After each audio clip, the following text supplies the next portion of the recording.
This is the world's toughest podcast.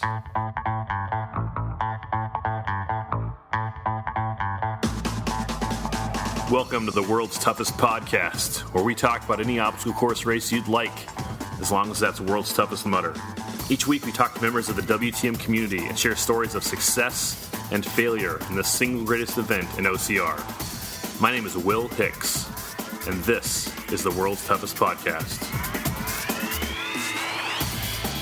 How awesome was Toughest Mudder Los Angeles? I ran tougher on Saturday morning, and then I ran toughest on Saturday night at midnight, and running tougher was a mistake. I'll talk about that more in a minute. But this weekend was great. Good job, Tough Mudder. Good job, volunteers, and everyone who was out there. It was just an amazing experience. If you've never done World's Toughest Mudder is the closest thing you can get to the atmosphere, the camaraderie, just the feeling you get in the pit and out there on the course. It was a great weekend. I had a blast, and I'm looking forward to Atlanta and to Chicago and to the other events coming up. Before we jump into all the Toughest Mudder stuff, I just want to talk about the weekend as a whole. Phoebe Breimer from Obstacle Racing Media caught up with Will Dean on Saturday morning. Will Dean is the co-founder and CEO of Tough Mudder. This is the first of the new toughest events that we're doing, and 500 people doing this qualifier for World's Toughest, so hats off to the team. And then we got the Tougher, happening today as well, so that's the race wave that goes off before the first. Tough Mudder isn't about douchebaggery, you still have to help everyone. You won't see any burpees at our event, if you know what I'm saying. It's going to be a big day, and we look forward to hearing from the community as to what you think of all the new stuff we're doing, and we appreciate the feedback, and you guys make it possible, so thank you. So just a quick recap, if anyone doesn't know, Toughest Mudder is an 8-hour race, starts at midnight, finishes at 8 a.m. It's held on a 5-mile looped course where you do as many laps as you can in those 8 hours. There are 2 loops on Toughest Mudder. The first loop runs from 12 a.m. to 4 a.m. The second loop runs from 4 a.m. to 8 a.m. So let's talk about the elite winners, male and female, and then get into the actual course. For the men, Ryan Atkins won first place with 50 miles. Chad Trammell won second place, also with 50 miles. Glenn Rax came in third with 45 miles. For the women, Lindsay Webster got first place with 40 miles. Sarah Knight got second place with 35 miles. And Allison Ty got third place also with 35 miles. Let me just talk a little bit about each of those 6 podium finishers, because we're probably going to see more from each of them as the toughest season continues. Ryan Atkins, you probably already know his name. He's the most decorated world's toughest mudder athlete. The only person who would probably come close to him right now is Amelia Boone, and she's been out injured for over a year, although she's coming back this year. Ryan won the 2016 World's Toughest Team Championship with 105 miles.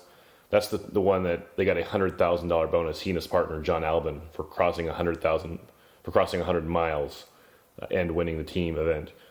He was also the 2015 team champion with 80 miles. He was the 2014 male solo champion with 95 miles. He was the 2013 male World's Toughest champion with 100 miles. And until this year, Ryan was the only guy to complete 100 miles at World's Toughest. In 2016, several other guys did it. That's another story. In second place this weekend was Chad Trammell. Chad won the 2015 male solo championship with 95 miles. That's the year that Ryan moved over to the team category. Last year, 2016, Chad got second place in the team category with his partner, Robert Killian. They were also chasing that $100,000 bonus for hitting 100 miles. Chad actually hit 100 miles, but Ryan and his partner got 105 miles, so they got the bonus. In third place at Toughest L.A. was Glenn Rax. Glenn doesn't have a big World's Toughest or Tough Mudder resume, but he's done real well in Spartan racing. He got first place at the Spartan Beast in Southern California last year. He also got first place at the L.A. Spartan Sprint in December of 2016. One interesting race that Glenn was in was the Riverside County Battle Frog race last August. He finished second to Ryan Atkins. On the women's side, Lindsay Webster got first place. Lindsay has a surprisingly thin World's Toughest resume. 2016 was the first year that she ran World's Toughest Mudder. Up till this past year, she worked as Ryan's pit crew, helping him win. This year, 2016 was the first year she ran. She finished with 60 miles. But she dominated the Spartan race circuit last year. I haven't said it. Most of you already know, Lindsay Webster and Ryan Atkins are married. So they are a kind of a package deal. Sarah Knight got second place at Toughest L.A. In 2016, Sarah got 50 miles. But in 2015, Sarah got 70 miles and finished in second place, only to Amelia Boone at World's Toughest Mudder. Allison Ty got third place at Toughest L.A. Allison got 70 miles at World's Toughest 2014, finishing in second place. Again, second place to Amelia Boone. She participated in World's Toughest 2015, didn't do as well as she did in 2014. In 2016, Allison got 75 miles at World's Toughest, which was good for 7th place. So in 2014, Allison got 70 miles and got second place. In 2016, she got 75 miles, but it was only good for 7th place. So that just shows you in 3 years how far the women have come as far as pushing the mileage. But then again, in 2012, Amelia Boone got 90 miles, finished second place overall, and was 8 minutes short of beating John Young Pack and getting first place overall. So what am I talking about? The women have always been strong. If you were not out there this weekend, you had basically two options for following along. You could watch Tough Mudder's Facebook page, and they had a lot of live updates during the day. Or you could watch Obstacle Racing Media's Facebook page, and they had a lot of updates during the day.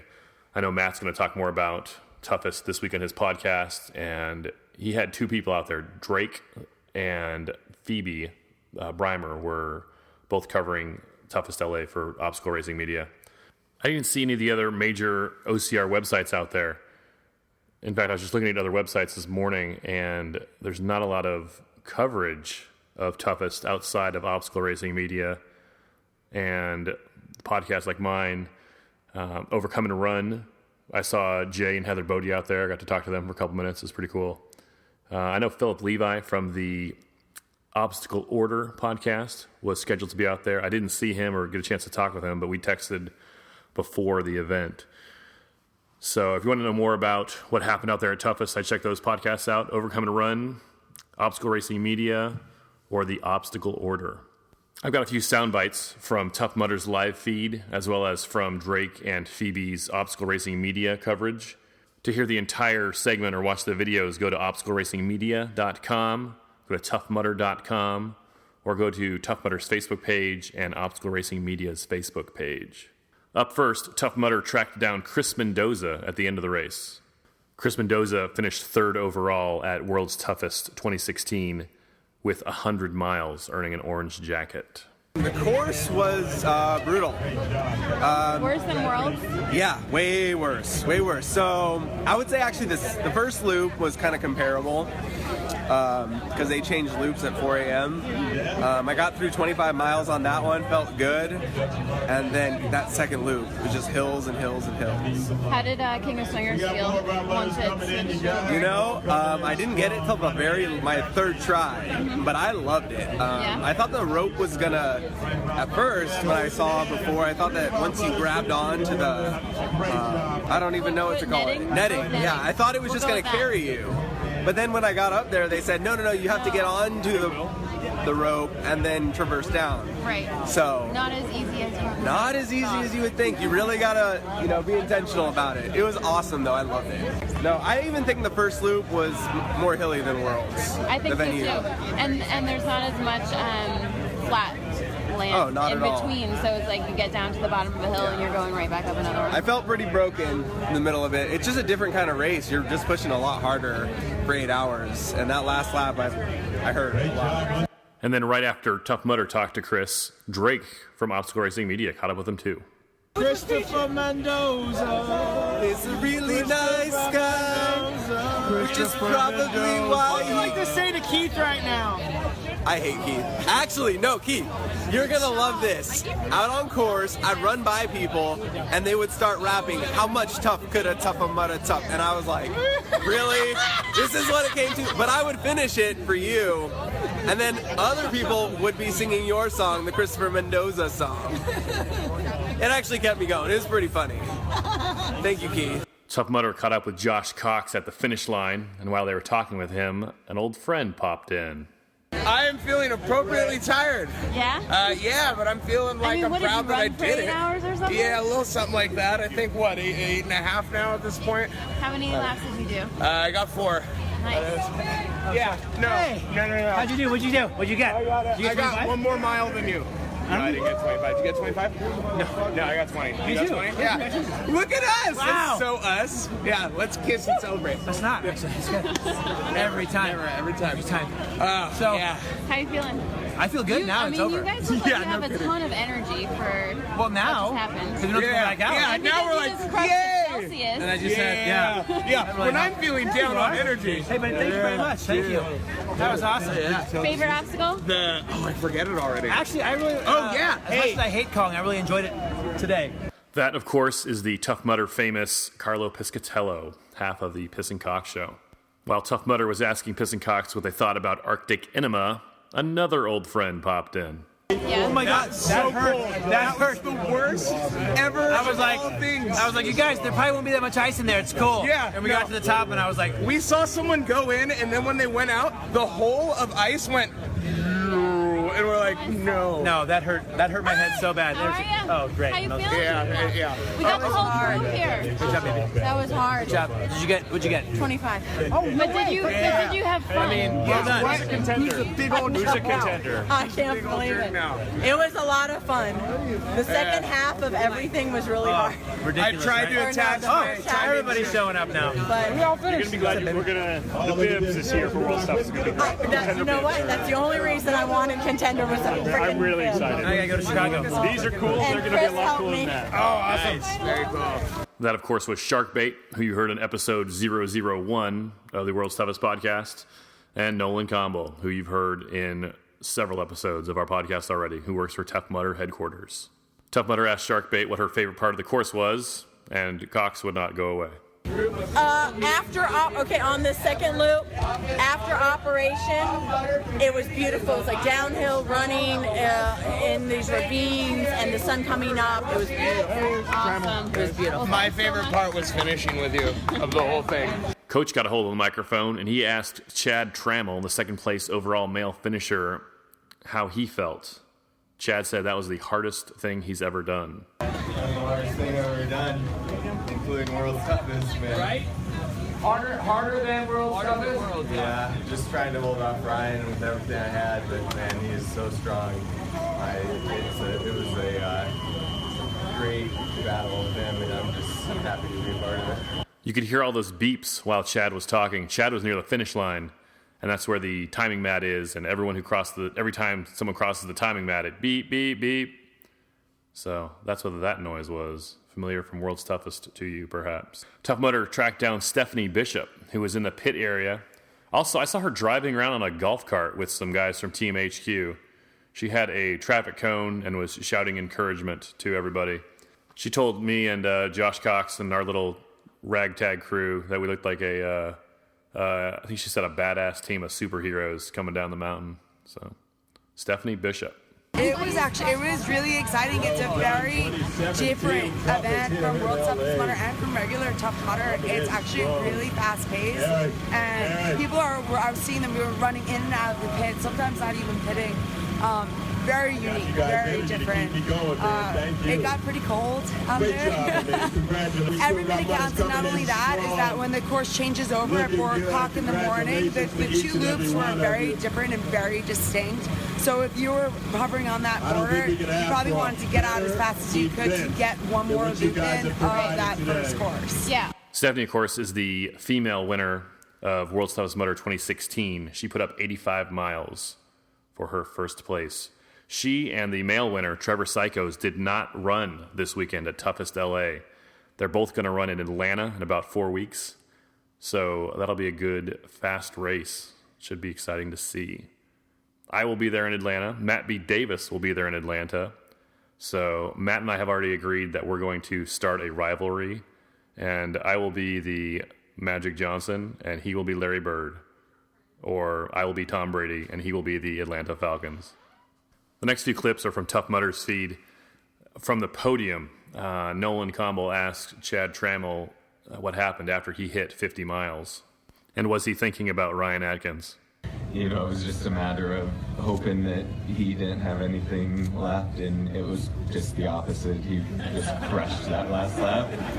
He looked stronger there than I saw anyone out on the course all day on his last lap. The men's race at the end was incredibly close. Chad Trammell left the pit for his final lap. He'd finished 45 miles. He was going out for lap 50 to chase that $5,000 bonus for getting 50 miles and winning the race. So Chad left. Ryan came into the pit. They tell Ryan, Chad left 11 minutes ago. He's 11 minutes in front of you. So Ryan basically just books out of there immediately.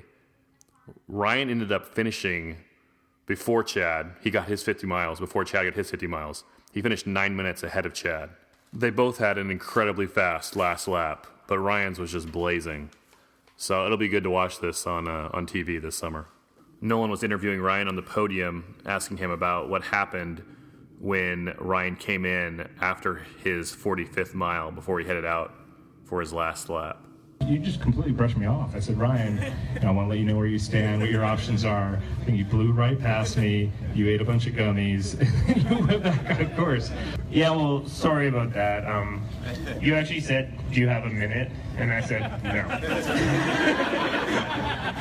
I just tried to run that last lap as hard as I could. Well, the last 3 laps progressively faster. And Chad just kept keeping this lead, and I'd be like, how far is he? Like, I've been pushing so hard. And he's like, he's got 20 minutes on you. And I would be like, ah. But I just kept, honestly, I just kept, like, believing that, if I kept pushing and pushing and pushing and pushing, that maybe I could catch him. And I never lost that belief. And that was, like, the hardest part, like, mentally out there. So, yeah, it was an amazing race. And I think everybody who experienced the first Toughest Mudder can, we're all part of something like historic here, and it was incredible. So thanks a lot for putting it on.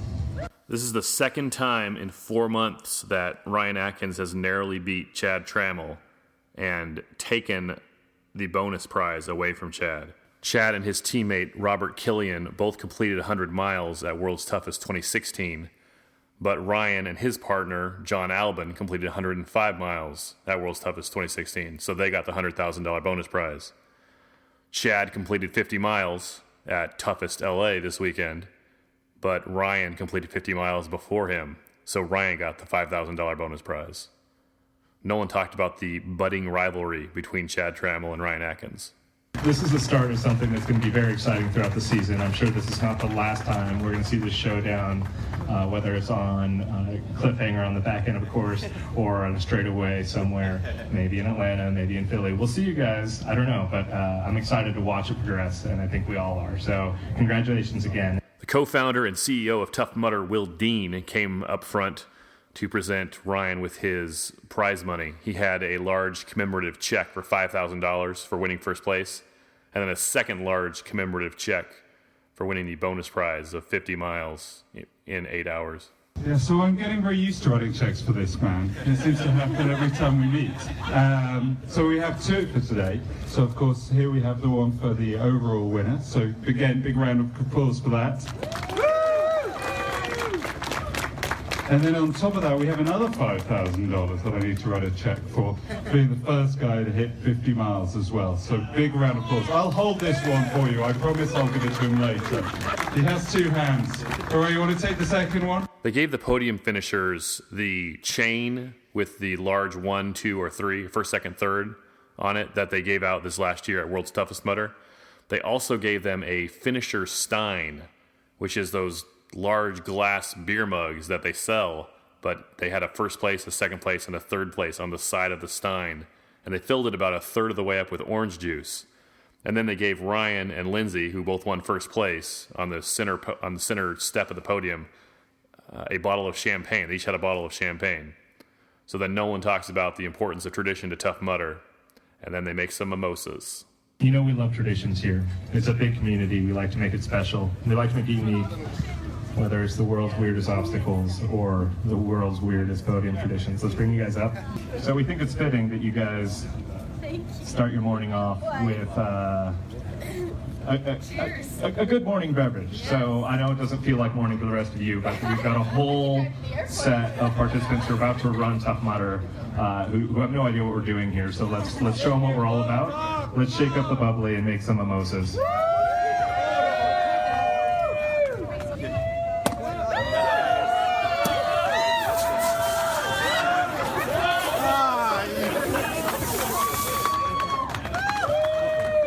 That's what we're all about.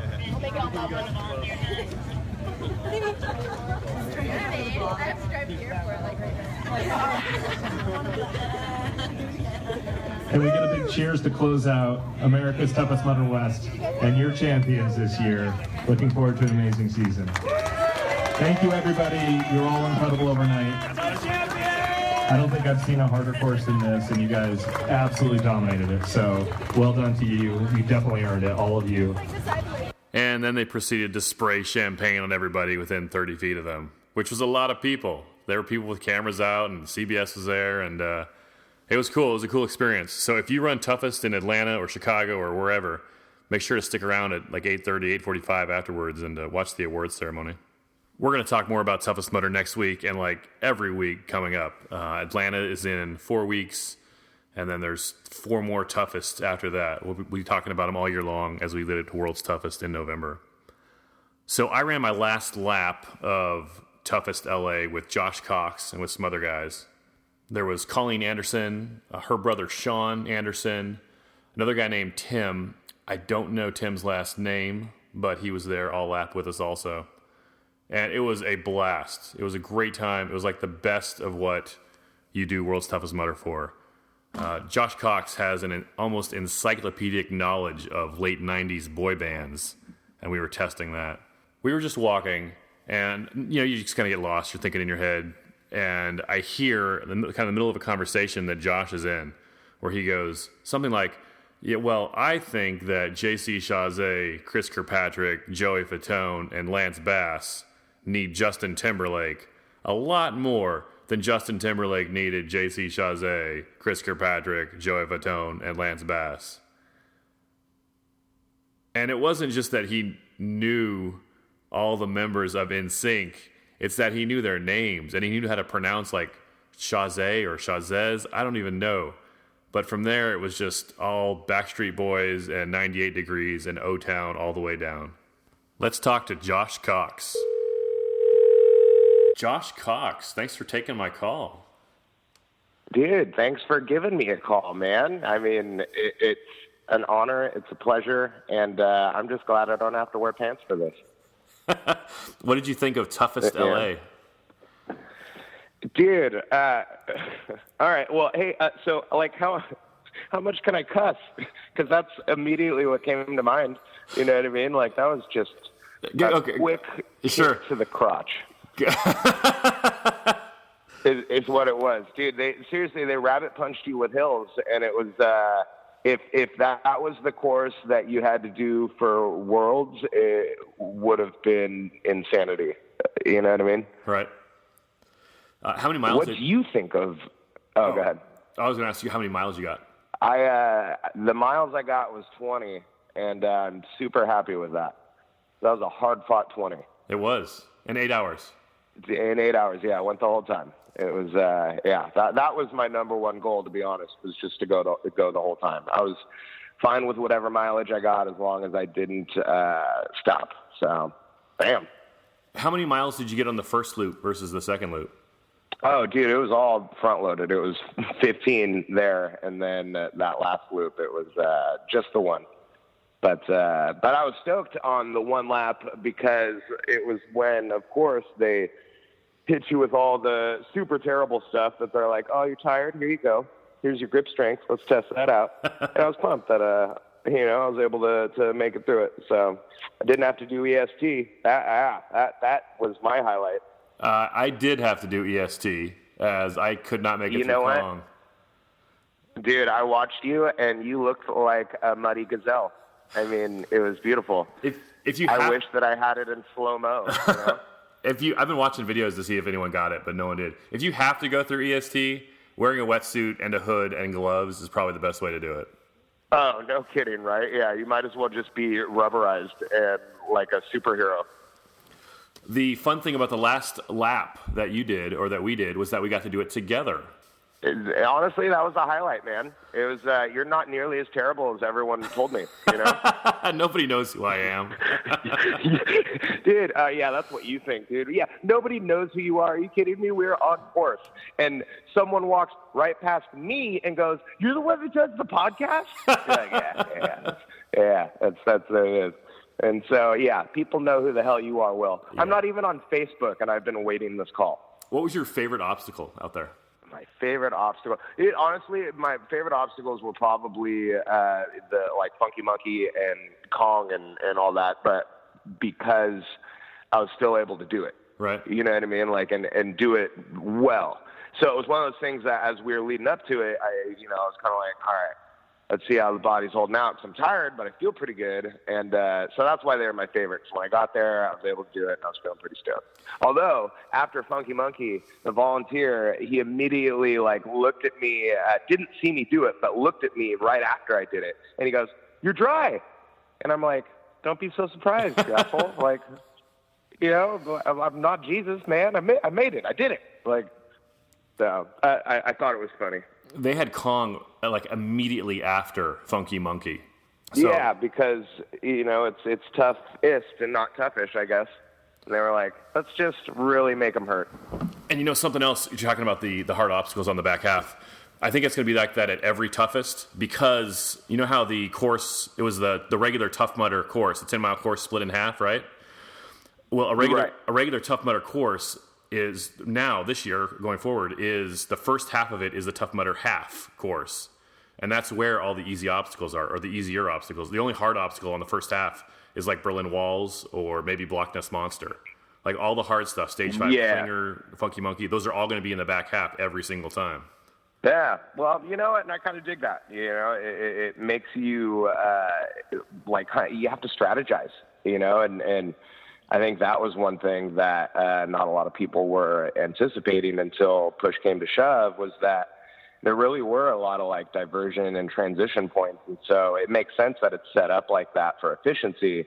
But, the byproduct is, you have to really strategize your race, or, it could go a terrible direction. Another strategy thing, the Berlin walls were set up really difficult. They call them hero walls, where there was a shelf coming out off the front of them. Yeah. And yeah. I didn't find this out until later, but there was a penalty option for that, which was basically just walking alongside the course for a quarter mile. Yeah, I found that out too at 9 a.m. Oh, that's all he had to do? I didn't know that. That would have been a much better option. No kidding. Although I was stoked about it just because, I'd never done those on a Tough Mudder course. So when I got there, I was like, all right, let's see what you got. Little mini Stage 5 clinger. Yeah. It's fun. It's fun when they throw something new at you. Yeah, oh, for sure. Yeah, and I think that's something that Tough Mudder's been pretty good at, is that, taking the stuff that's, we all know and love, but adding enough newness so you're like, all right, I'll keep coming back. Show me what else you got. What did you think of the variation on King of the Swingers? Oh, dude, that tripped me out because I had no idea. And so, the first that I heard of it or had seen it was when I got to it. And then it just reminded me something straight out of American Ninja Warrior. It was, I thought it was hard. I couldn't do it. I rang the bell. I grabbed the rope. That was as far as I got. You want to describe what it looks like for people who weren't there? Oh, yeah. So what you're doing is you're jumping onto essentially a trapeze bar, and you're about 15 feet up or so. And you got to do this long arch swing. And at the top of the swing, you have to grab this rope. It's essentially a dangled cargo net. you got to grab it, and then once you grab onto that rope, you've got to shimmy down the tightrope essentially that's going from the top of the swinger set to the ground. And it looks like something out of not only American Ninja Warrior, but like a prison escape movie, you know? Like, that was immediately what came to mind. I'm like, this is some Alcatraz shit. Let's do it. And then I didn't do it. You were pretty close though. I saw you grabbed the rope, or you touched it at least. Yeah, no, I had it grabbed, and then my Clydesdale body's momentum said, not a chance you're hanging on to that thing. So it was like one of those, like, yay! Oh. Because when I had it for that split second, I was all, yeah, I'm the best. And then all of a sudden, splash, I'm the worst. The thing about that is there's no graceful falling from that obstacle. You're flailing. Dude, no kidding. So, like, what comes to mind with that is that when I grabbed the rope, you could hear everyone, because of course everyone's watching, and you could hear everyone go, yeah, nice. But it was at that moment that I let go, and I just fell, like, flat on my face and shoulder. And as I'm underwater, I'm like, that wasn't nice, you guys. That wasn't nice. No. That was great. I touched the rope also. Like, I feel like my first hand grabbed it, but I couldn't get my second hand around in time, and it was not that's graceful. another one where it's like you gotta kind of like, all right, give me another shot. Like, I wish that I would have had another shot, you know, and I could have, but like I'll put it to you this way: I wish now that I'm not there and can easily be like, man, I should have done it again. I wish I would have done it again. Right. In the moment, not a chance. What was your least favorite obstacle? Oh, dude, I feel like since we did the last lap together, that you would know. I'm curious, what do you think my least favorite one was? I'm going to guess Arctic Enema. Dude, you are so right. This is ding, ding, ding all the way. Dude, and I know I was a baby about it. Dude, we were coming up to it, man, and I'm just like, just get this Arctic Enema over with. I was the one begging for hills, just trying to warm up. Right. That is just so cold. That was why. That was it. We were trying to convince the volunteers that the TMHQ had closed the obstacle and just hadn't told them yet. Yeah, dude. And it was one of those instances where it's like confidence didn't work in our favor. No. Like usually you can like confident, like you just go up to the volunteers like, oh yeah, no, they said it's closed down. They just let us know. And, we just want to let you guys know. Like, oh, okay. No, these guys are sticklers. Assholes. They saw right through us. We were standing on the platform, and someone went right before you and I, and they went down. Sean Anderson's sister. All right, tell about the ice. What happened with the ice? And so Sean Anderson, another world's toughest vet and local guy to the area, his sister goes in, and you could see the ice was so packed that it's already creeping up the tube. And she goes in, and you could see the hole where she had submerged herself. And then so much ice was packed into that thing that hole just started to close back up. And within 3 seconds, it was just back to all ice. It was so ominous because usually at stuff like this, there's so much activity that you get to it, and like so much body heat's gone through that like the ice is kind of melted, and it's not all that bad. This was not the case, and it was like it was so physically difficult already, and then it was just one last final mind fuck before you. Yeah, that's what happened with his sister. It looked like something out of a horror movie almost, like it had swallowed her up, and it was like claiming the spot. Dude, yeah, and you just see her like head underwater, kicking, just trying to get under that final board. You're like, is some serious stuff about to go down? And then she made it through, and you're like, oh, now I got to do that. Oh, okay. Good. And it was cold. Oh, man, it was cold. Like, I mean, it's always cold. But it was immediately like, usually it's like Arctic Enema isn't as bad as I'm thinking it's going to be. You know what I mean? Do you experience that where you're like, okay, that's not bad. Yeah, you shake it off and you're kind of smiling afterwards. Yeah, you're like, okay, yeah, I got that out of the way. This was like, nope, that was every bit of what I didn't want it to be, and now I'm currently living it, and this too shall pass. Like, oh. How did you start the event at midnight? How did you go? How fast did you go out? How did that go for you? It went really well. First and foremost, because I beat Carlo in the sprint lap. So let's all just take a moment and enjoy that. So devil's advocate to that, though, is Carlo ran that morning and I didn't. So he had more tired legs. But whatever. I still beat him. You know what I mean? I did an hour, I think, something like that. Okay. So it was good. Yeah, I wanted to make sure, beat that rolling time start deal, which actually, starting out in the wetsuit, when they opened up Block Nest, that couldn't have come soon enough because I was burning up, and I'm like, oh, thank God for this water obstacle. Yeah. It was hot the first, maybe 45 minutes, it seemed like, with the wetsuit on. Oh, dude. I mean, for me, it was the first 2 hours, if not more, where I was just constantly in and out of my wetsuit. Mm-hmm. I definitely would have had, is that a 5mm? I would have had a less millimeter wetsuit if I were to do things different. Were you wearing a full or a shorty? Full. Yeah, I was wearing a full. So shorty would have done some justice too. But I tell you what, though, I was glad to be burning up as opposed to freezing. I'll take that, the position I was in. Mm-hmm. How did you do pitting? I did okay, and the reason I say that is because I had more fun than I should have if I wanted to be serious about getting that 25 miles.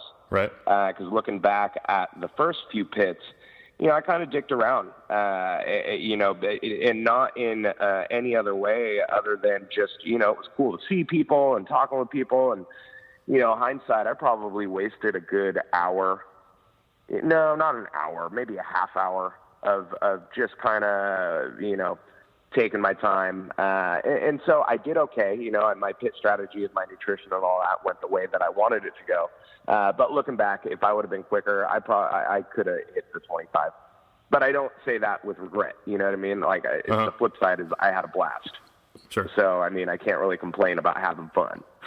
Are you going to go to any more Toughest? I thought that was going to be it until I did it.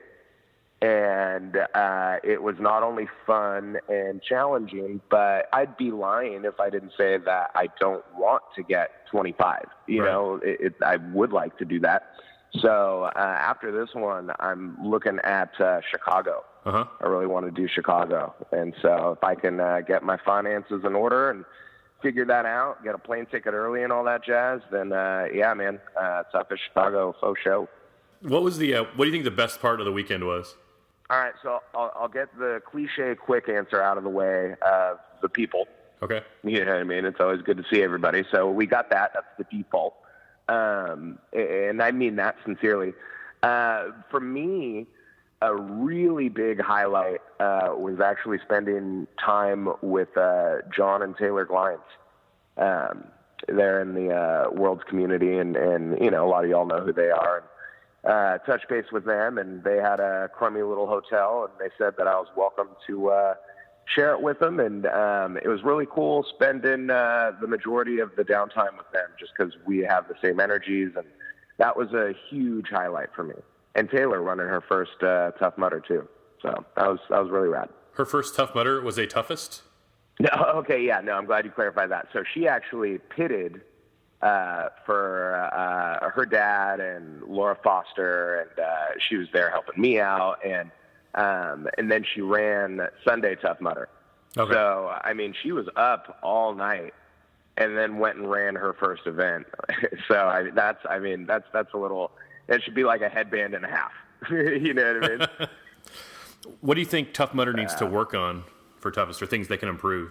The transition aspect, it was interesting, and it definitely made you strategize and made it different. And there's probably all sorts of reasons why, that they put it this way, including what you said of, the first half is the Tough Mudder half and all that. But it would have been nice to have it be just one solid loop.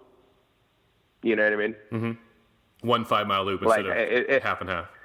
Right. And I don't know if that's necessarily an improvement as much as it is an opinion, but it just, there were certain points where it was a little bit confusing. It felt like an Alice in Wonderland sort of course where you're like, I kind of don't really know what's happening. I'm just going to go where the arrows and volunteers tell me to go and do the obstacle if they say to, and don't if they don't, so right. That was something that resonated.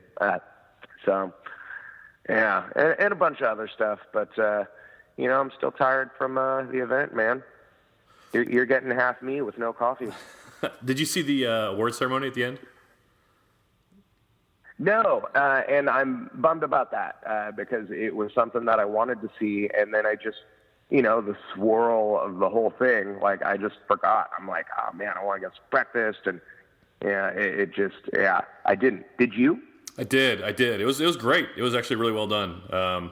Ryan and Lindsay had champagne bottles. They shook up and shot corks like 30 feet into the crowd, and that's a true story. Yeah, oh, man, I did miss it. Hey, dude, that reminds me, though. Can I tell a little story about Ryan Atkins? Yeah, go for it. Awesome. Okay, and so this is a story that is 100% me, and he has no idea that this happened. But so we're finishing, right, all of us, and you're about to do EST, and Ryan Atkins is about to finish his race. And so all of a sudden, these cameras are swarming all around, and, in my head, I'm like, you guys, I'm not ready, but in reality, it was Ryan Atkins coming. And so he's coming up, and you could hear Sean on the microphone being like, and Ryan Atkins is coming in, everybody. He's about to finish doing the Sean Corvell thing. And I'm standing there like, oh, my God, this is a golden moment. And I, for about 10 seconds, which felt like an eternity, had the worst time debating whether I should run in right behind Ryan Atkins or not. And I wanted to so bad, but then I'm like, no, I don't want to be that guy, have it backfire, and I'd rather wait for y'all who we finished the lap with. But I had that moment where I'm like, this could be my moment of drafting off Ryan Atkins' glory. Let me tell you my Ryan Atkins story from that almost exact moment in time. 5 minutes before your story happened. Okay, so I failed Funky Monkey. You passed Funky Monkey, right?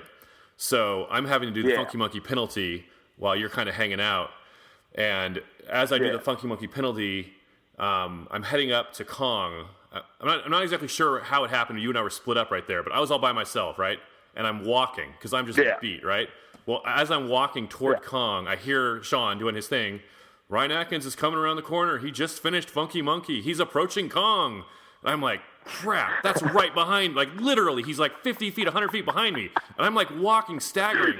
I see all these CBS cameras. There's like 6 people. I'm like, shoot, I gotta run now. So I start just jogging, like, And here comes Ryan Atkins right past me, 6 cameras following every movement he makes. And I'm like, the cameras keep going with him, and I stop running. I'm like, all right, I can walk now. Dude, that is hilarious. You're like, oh, so many cameras. Just like Eye of the Tiger starts going, and then they're gone, and you're like, oh, thank God. So, yeah, this summer, coming to CBS Sports, if you see me running, that's the story behind it. Yeah, if we see you looking just super glorious and fresh, you're like, that was it. For that 3 seconds, that's all I had. I thought, too, like, as he was running in, how great it would have been if I, sprinted past him.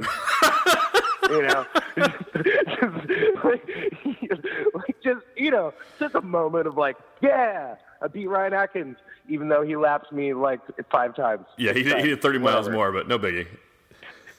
Yeah, but whatever. I beat him on that lap. Yes. Yeah, no. That was cool. It was cool seeing, all those guys on course that are just so elite, and they were still just rad the whole time. Yeah. I love that about Tough Mudder in particular. You don't get that in all those OCRs. Are you going to Worlds? Yeah, oh, yeah. Dude, I'm a sucker, man. Your friends jump off a bridge. I got to get that holy grail. Absolutely. I was going to say, I ran tougher with Carlo on Saturday morning. And there were only like 40. Oh, I didn't realize that you ran it too. Yeah, well, I say ran with, the liberalist definition of the word, but hey, you were there, man. I was present at Tougher on Saturday morning. And there was like only maybe 50. Did you complete it? I did. Oh, yeah, I did. There were only... yeah, sorry, I didn't mean to cut you off. No worries. There were only 50 people in that starting wave, or less, maybe a few people less. So I thought... Oh, really? Yeah, my thought was that there's going to be, thousands of people are going to do Tougher, and then of those thousands, like, several hundred will do... I thought it was going to, like, funnel down. It's like a ton doing Tougher, then less doing Toughest, and then, 1,300 doing World's Toughest.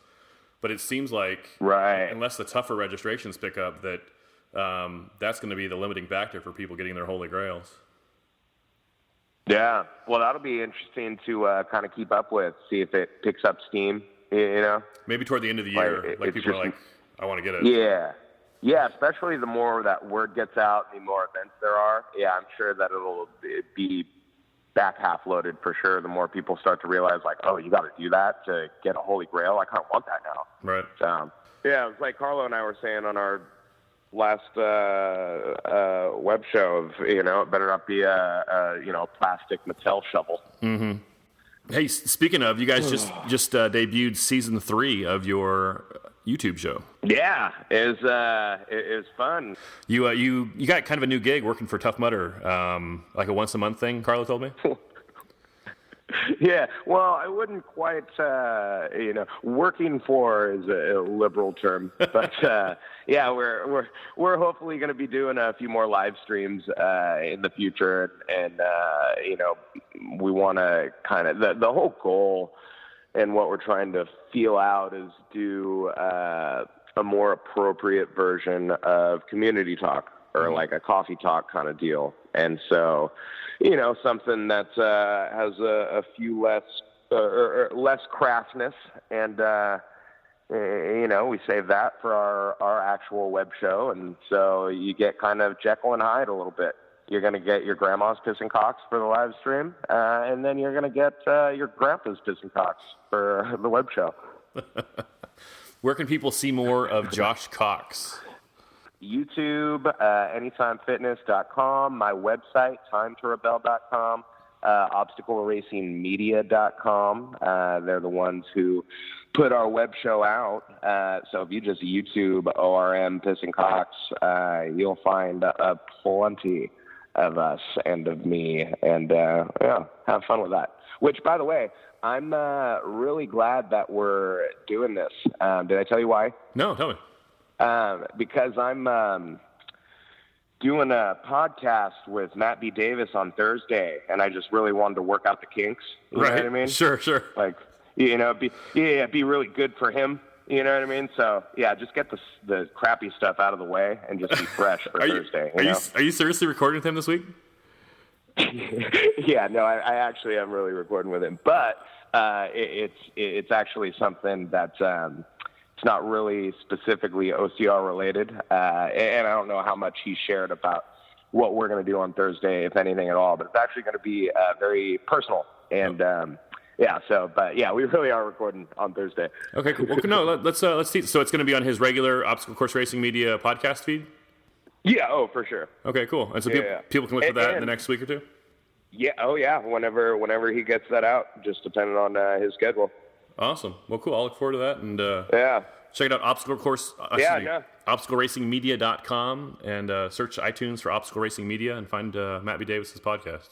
Yeah. The only reason I think he's doing it is because I was like talking with him the other day, and I'm like, I'm going to be recording with Will Hicks, and he's like, oh, you want to do something on Thursday? You know what I mean? So thanks, man. Yeah. Happy to. I'm just kidding. That's not what happened at all. I'm just giving you shit. Josh Cox. Anything else you want to say? Yeah. Let's see. Man, I'm easy. I just want you to have some good stuff. That's all I care about. No, I appreciate you taking the time, Josh. Yeah, for sure, dude. For sure. I've been genuinely looking forward to touching base with you on this ever since Carlo told me that you guys got together. Special thanks to Josh Cox for appearing in this episode. Thanks a lot, Josh. Hey, if you enjoyed this episode, could you do me a favor? Could you leave us a review on iTunes? Nova Storm did. They said, very energetic host, asks all the right questions and keeps the conversation flowing and relevant. Thank you, Nova Storm. We'll have more Toughest LA content coming. Thanks a lot, you guys.